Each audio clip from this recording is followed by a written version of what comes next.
रमजान मुबारक के बाबरकत महीने में नुमाइश चौरंगी पर सलियानी वेलफेयर इंटरनेशनल ट्रस्ट की जानब से रोजाना की बुनियाद पर बड़े पैमाने पर रोजा कुशाई का एहतमाम किया जा रहा है, जहां हजारों अफराद मुस्तफिद हो रहे हैं।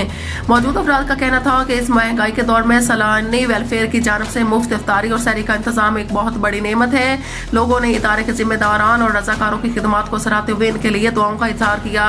शुरका का मजीद कहना था कि जो लोग सलानी वेलफेयर के बारे में मनफी बातें करते हैं वो खुद नुमाइश चौरंगी आकर देखे कि किस तरह रोजाना हजारों अफराद को मुनज़्ज़म अंदाज में बाइज्जत तरीके से अफ्तार और सहरी फराम की जा रही है।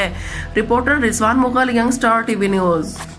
नाज़रीन, इस वक्त हम मौजूद हैं सैलानी वेलफेयर के नुमाइश ब्रांच पर। अल्हम्दुलिल्लाह हर साल की तरह इस साल भी सैलानी वेलफेयर ने हज़ारों लोगों के लिए सहर और अफ्तार का इंतज़ाम किया है। और ये भी साथ साथ बताता चलूँ कि आज दूसरा रोज़ा है, दूसरे रोज़े की अफ्तारी है। और आप मेरा कैमरामैन यहाँ दिखाएगा कि इस वक्त यहाँ समोसे जो है वो हिफ्ज़ान सेहत के उसूलों के मुताबिक, ये बाज़ारी समोसे नहीं है। यहाँ सैलानी वेलफेयर ने अपना स्टॉल लगाया हुआ है। यहाँ ये ताज़ा समोसे जो है वो यहाँ बनाए जा रहे हैं। हालांकि मार्केट में इससे सस्ते दामों पर भी जो है वो दस्तयाब हो सकते हैं, लेकिन आपको पता है यहाँ हमारे यहाँ मयार वो नहीं रखा जाता, क्योंकि अल्लाह ताला हमारी इस कौम को समझ दे।